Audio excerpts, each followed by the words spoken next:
yeah, I guess I kind of like Death's Head. I wouldn't say obsession, but no, yeah, it's definitely obsession at this point. Somehow, this wonderful freelance peacekeeping agent has become one of my all-time favorite Marvel characters. So you can understand why I was so desperate to get a proper 6-inch scale toy of the guy. I'm like really desperate, like, oh wow, that's a lot of tweets. Oh, they're still coming. I mean, Death's Head 2 got a toy ages ago, and Death's Head 2 sucks. Why couldn't the actually good version of the character get a figure too? So imagine my sheer elation when they announced a proper Marvel Legends San Diego Comic-Con Death's Head figure. I still can't believe this thing exists, dude. Like, look at it. It's real. It's in my home, and it's great. Right out the gate, let's talk packaging. I'm not much of a box kind of guy. I usually just tear it open and toss it out, and I'll probably wind up doing that with this too, but I just want to take a moment to appreciate that they painstakingly recreated the design from the Death's Head 1991 trading card. They did not have to go that far out with this thing. I would have been totally fine with a normal box, but this rules. Look at the stats on the back. It's so cool.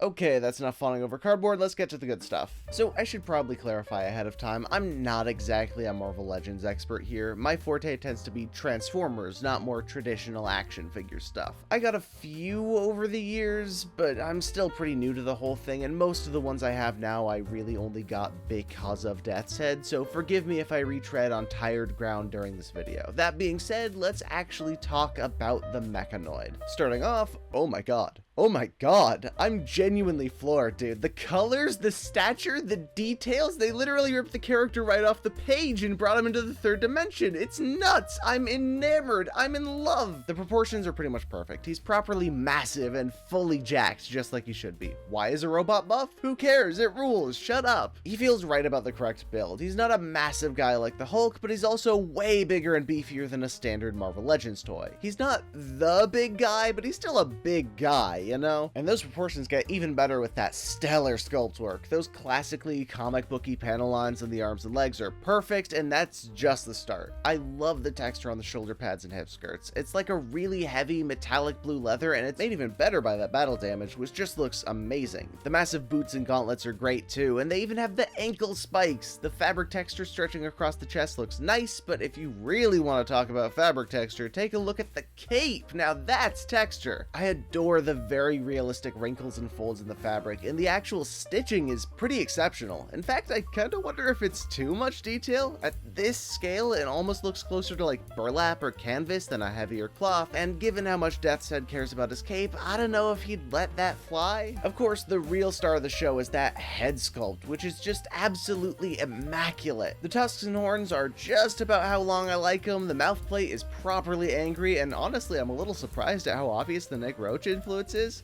Like, those eyebrows and eye bags are not from Senior Hitch. Those are a Roach design through and through, and I love it. The colors are pretty good too. I do wish the red and blue were both a bit more vibrant, but on the whole, it's at least pretty close. And I know some people were bummed that he wasn't fully painted silver like that Colossus toy from a while back, but to be honest, I think the silver plastic still does a pretty good job of getting the look across. Now, not everything on this figure is 100% flawless, and while I do think it all looks good, there are a few comic inaccuracies. I briefly want to go over those, so if you'll indulge me, let's nitpick. First of all, the eyes are a little odd. Like, okay, normally Death's Head is drawn with solid black eyes and glowing red pupils, and they mostly did that here, except for this weird ring of silver around the pupils. Like, that's not necessarily unheard of in toy design. Sometimes designers will just add reflective paint around an object to imply that it's glowing, but it usually only works well if the reflective paint is about the same color as said object. The silver here just looks a bit off in comparison. If nothing else, I'm just glad they're not fully red like the Marvel Infinite guy, but it's still odd. Then there's the ring holding his shoulder pads in place. That one's a bit tricky, but it's usually supposed to be gold. The issue is that colorists seem to have a really hard time remembering that, so it does wind up being yellow, blue, or yes, red quite often. If I had to hazard a guess, I would say they were drawing from some of the older promotional material they made for the graphic novels, combined with that same Nick Roach art they clearly based the head off of too. So there's definitely a precedent for it at least, and to be honest, I might actually prefer it this way. The gold is already pretty close to yellow, so it just sort of blends in, and I think the red just adds a bit of extra accent to the chest, so I'm all for it. Similar situation with the shoulder pads too. The way it usually works is that they're supposed to have these 3 big blue ridges, and then there's supposed to be a separate red shoulder piece tucked underneath the rest. But once again, that's one of those things that a lot of colorists tend to get wrong, with them just assuming it's a continuation of the actual armor. And wouldn't you know it, the same Nick Broach cover has the same mistake. They even referenced that pose in the promotional images. Okay, yeah, they definitely used this art as reference. Again, it's not a terrible change, it still looks nice, but I do kinda miss that extra splash of red since the arms are otherwise missing it entirely. There are a few other inaccuracies, but those ones are weirder. So okay, for context, as a Transformers fan, I'm used to the idea that if Hasbro reuses a mold for a new character, they have to reuse the whole toy. They can make new pieces, sure, but they can't mix and match elements from different figures. Apparently that's not the case for Marvel Legends though, which opens up a whole new venue for mold reuse, and believe me, this toy reuses some molds. Some of them are barely noticeable, right? Like yeah, his thighs come from that 80th anniversary Colossus, but if I hadn't mentioned it, would you even know? They're just big legs with comic book panel lining, which is exactly how Death's Head looks. And the same is mostly true for the arms. Those ones are reused from a different Colossus mold, and for the most part you wouldn't be able to tell. Right up until you get to the gauntlets. Back when it was first revealed, I didn't even realize they were reused from something. I just sort of assumed they'd gotten a few things wrong. Like, it's pretty close, right? Large blue gauntlets with thick bands at the top and bottom connected by a center line with a recessed yellow panel going around the rest of the way. Sounds like Death's Head to me, but Mephisto's in the details. He's never had this weird overhang part in his gauntlets before. And is it just me, or does that center line seem to be a bit too wide? It should take up like 1/3 of the width max, not an even half. But weirdest of all is the rib texture on the yellow bit, which just looks so out of place with the rest of the figure. It's not a terrible fit, I get why they reused it instead of making an entirely new mold, and I'm mostly just glad they didn't use the Scott Pilgrim wristbands from the other Colossus like the Marvel Infinite toy did, but it's still a bit off. The hands are another weird one. I keep going back and forth on whether these are even reused from somewhere because, like, okay, large hands with mechanical joints and knuckle spikes, that's 100% Death's Head, there's no way these are reused from something else, it's too specific. Except, if that's the case, what's with the nails? Yeah, he has something similar to those in the body in question, but it's not like that's a common design choice for the character, and they're definitely not present on the images we know they're pulling from. But at the same time, these are way too specific to be anyone's hands but Death's Head, so I guess it's more of a weird creative choice than an inaccuracy caused by mold reuse. I don't know, who else would these hands even come from? Even weirder though is the color, because wouldn't you know it, it's based on another really common coloring error. Originally, he was supposed to have these dark orange fingerless gloves, but it's super common for artists and colors to swap those out for blue ones, or even leave the gloves out entirely and show off his bare metal hands. And once again, the graphic novel promo art gives him those blue hands. What a coincidence. And the body in question, too.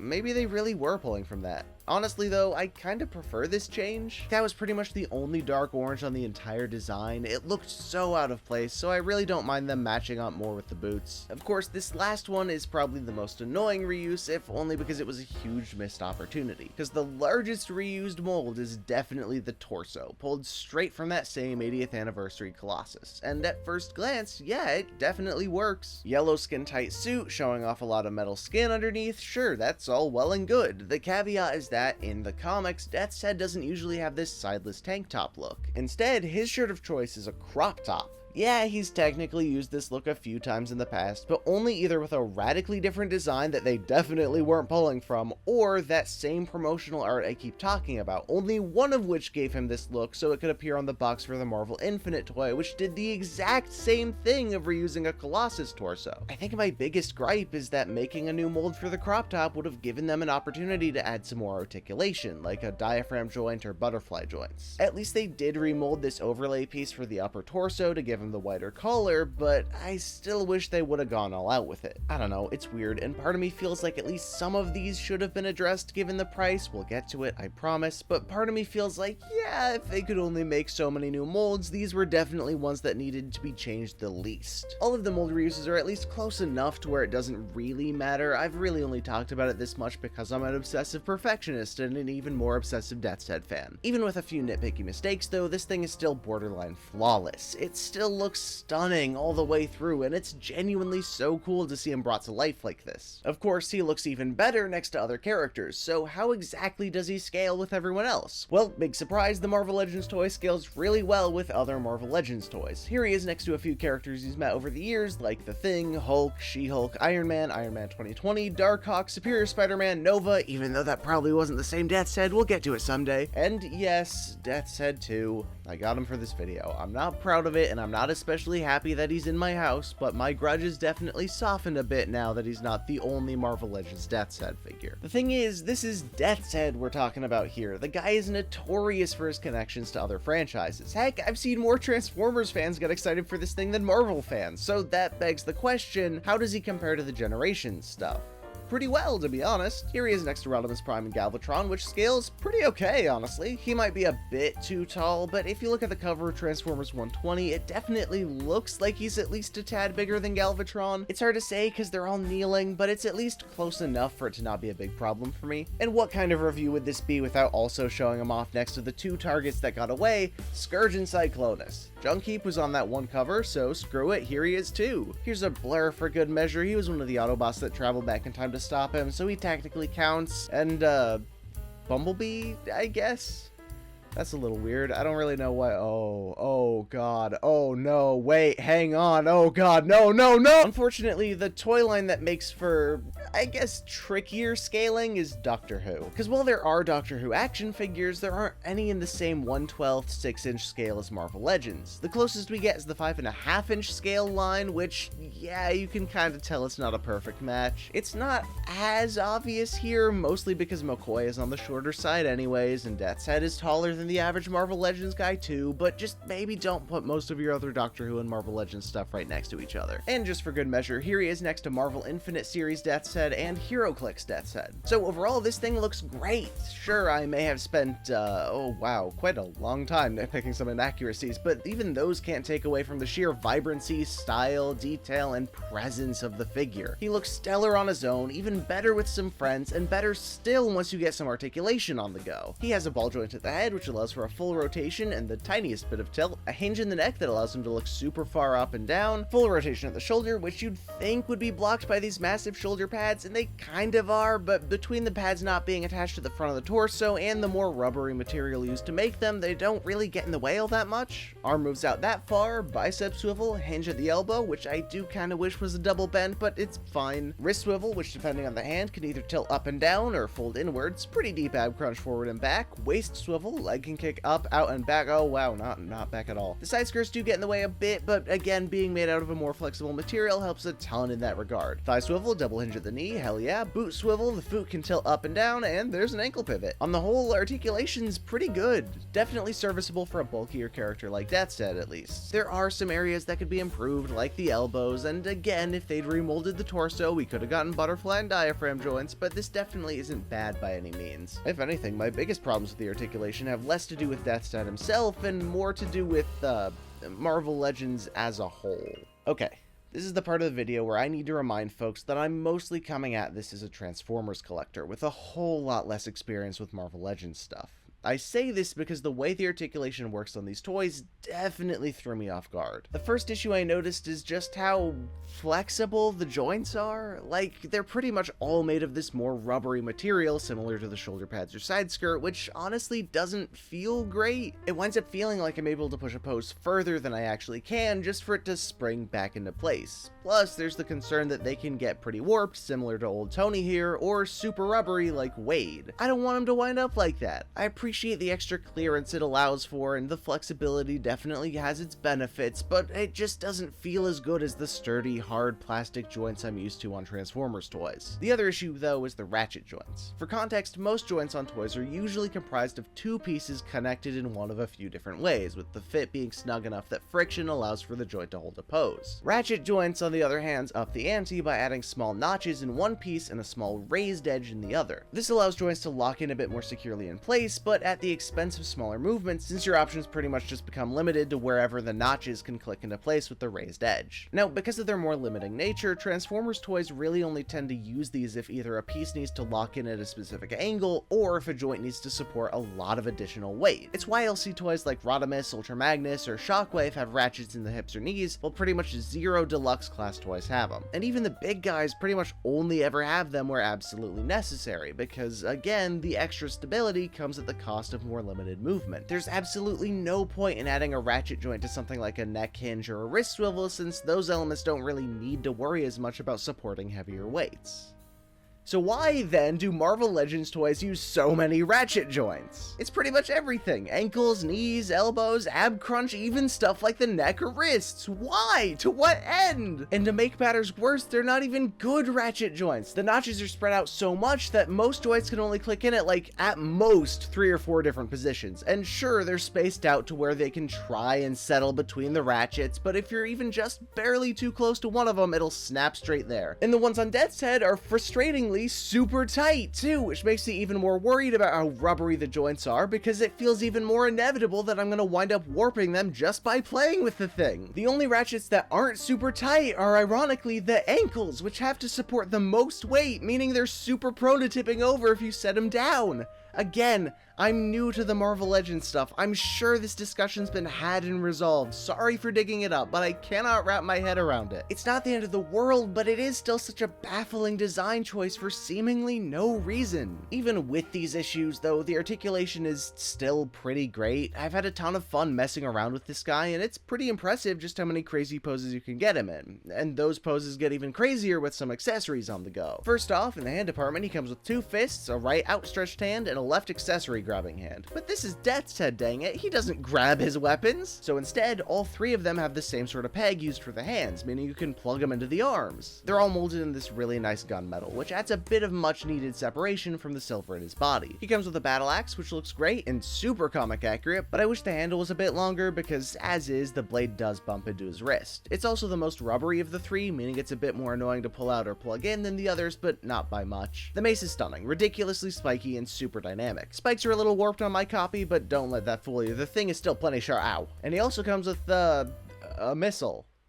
Like an actual honest-to-God missile.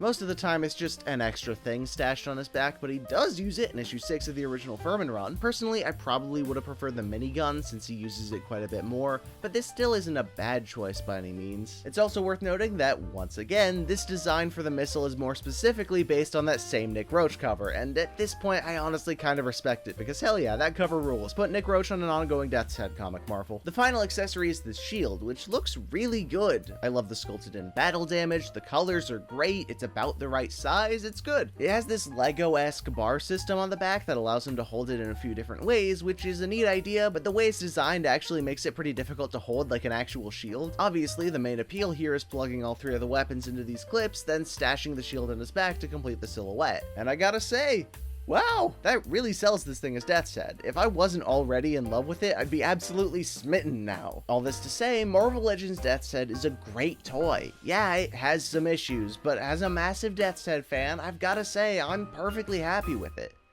That is, I'm happy with it as a toy. Because once you start factoring in some external issues, then things get a bit more complicated. And by external issues, I'm mostly talking about accessibility and price. Let's talk about price first, because somehow that's the easier one to cover. This guy retails for $40, which is a lot. But it's not like Marvel Legends stuff never costs that much, so is it at least worth that price in comparison? Well, I don't know. When that 2016 Colossus figure came out, it retailed for the same price as any other figure at the time, which tells us that, if nothing else, figures this big can still come cheap. But, of course, Death's Head has quite a few big additional pieces, like those massive shoulder pads, or the cape, or the accessories, so maybe that bumped up the price. And yeah, the recent Ronin figure, which also uses the exact same body type and comes with massive shoulder pads, a big hooded head sculpt, and a giant hammer, costs $40 too. But that's still a pretty big discrepancy, right? Almost double the price for a few extra accessories and big shoulder pads? It definitely gets more complicated when you think about which pieces didn't get retooled too. I mean, for $40, $60, did they really not have the budget for a new torso and gauntlets? I don't know. Ronin does have a new torso, but then again, he doesn't have new boots or a ton of new weapons or a cape. I'm not privy to what sort of budget they were working with, and given that, can I definitively say that it's worth the cost? There are a ton of new elements, and it's still an incredibly faithful recreation of the character, but for such a high price, it's hard to say for sure whether it's fair to expect even more from this thing.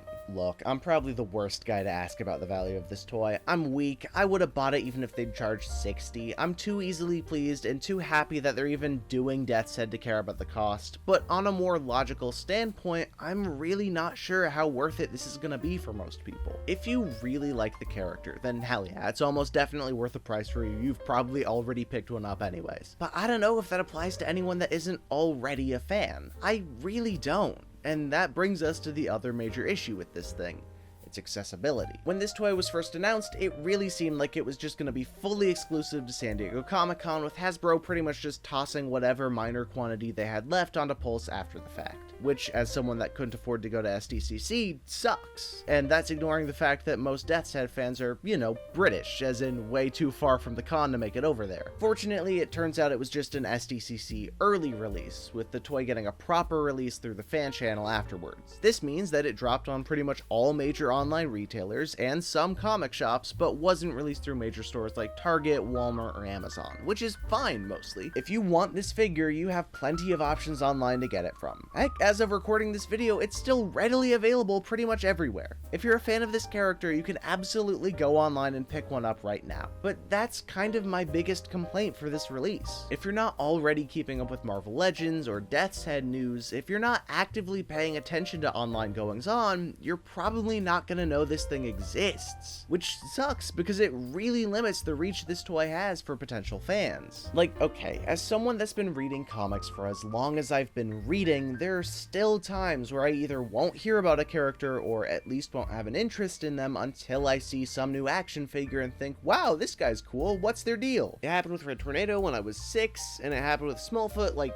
3 months ago. Seeing a character you've never heard of on shelves and thinking they look cool is an extremely valid way of getting into a new comic, and I want that for Death's Head. I make a big deal about him, but I'm also fully aware that he's extremely obscure, and the most well-known thing about him is that he tried to kill Rodimus Prime and then got kidnapped by Sylvester McCoy. I desperately want more people to learn about him, because I really honestly think people would adore him, but only if they're ever given a fair chance to discover him in the first place. I get that it's probably a safer bet for Hasbro to drop him online where collectors are the main target audience, but depriving folks of the chance to see him in store and go, wow, he looks cool, still really bums me out. Who knows, maybe they'll re-release him in store someday. I know everyone wants a green version, and while I think that design is a lot worse, I'd still absolutely take it if it means introducing this guy to new fans. Now, is it ridiculous to be making such a big deal out of this? Yeah, absolutely. You could say the same thing about pretty much all of my complaints in this video. Because the truth is, Marvel Legends Death's Head is a phenomenal toy. It's crazy enough that they even made a figure based on him, but the fact that it's clearly made with so much love and care for the character makes it all the better. It's a genuine love letter to the past 40 years of someone that really means a lot to me, and I couldn't be happier about it. Also, they better be paying Nick Roach royalties for this thing. I'm not even joking.